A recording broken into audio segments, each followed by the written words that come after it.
اور اس زمانے کا سب سے بڑا برا دوست کیا ہے؟ موبائل.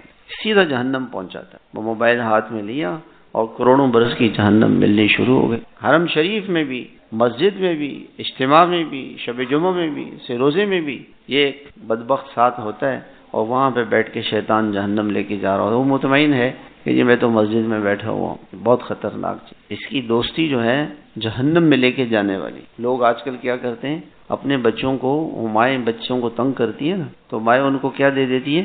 موبائل. کل ایک ساتھی مجھے کہہ رہا تھا کہ وہ ہم اس کو موبائل دے دیتے ہیں اور جس میں جو ہے وہ کارٹون دیکھتا رہے، کارٹون، بجائے اس کے کہ بھئی حضرت جو ہے وہ خواجہ بختیار کاکی رحمت اللہ علیہ بہت بڑے اللہ والے گزرے ہیں ہندوستان میں، دہلی میں ان کا مزار ہے. تو ان کے والد کا انتقال ہو گیا تھا.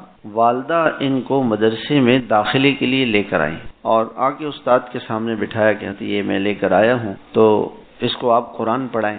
حضرت نے فرمایا کہ اس نے کچھ سنا ہے؟ کہ ہاں تھوڑا بہت تو تھوڑا بہت اس نے پڑھا ہے. حضرت نے اس کو کہا، استاد نے کہا بھائی سناؤ. تو اس بچے نے 15 سپارے قرآن کے سنا دیے. کتنے سپارے سنائے؟ 15 سپارے. تو استاد نے پوچھا کہ بھئی یہ 15 سپارے اس کو کیسے یاد ہو گئے؟ انہوں نے کہا کہ میں 15 سپاروں کی حافظہ تھی، تو میں سارا دن گھر میں برتن دھو رہی ہوں، قرآن پڑھ رہی ہوں، کھانا کھا رہے ہیں، کھانا پکا رہے ہیں تو قرآن پڑھ رہے ہیں، جھاڑو دے رہے ہیں قرآن پڑھ رہے ہیں، کپڑے دھو رہے ہیں قرآن پڑھ رہے ہیں. میں اس کو جھولا دیتی قرآن پڑھ، جاگ جاتا تو میں قرآن. تو اس نے سن کے میرے سے، مجھے چونکہ 15 ہی سپارے یاد تھے تو 15 سپارے اس نے یاد. آپ دیکھیں ایسی مائیں، وہ بھی مائیں تھی. تو ان کا بیٹا خواجہ غلام حسن سواگی بن گیا.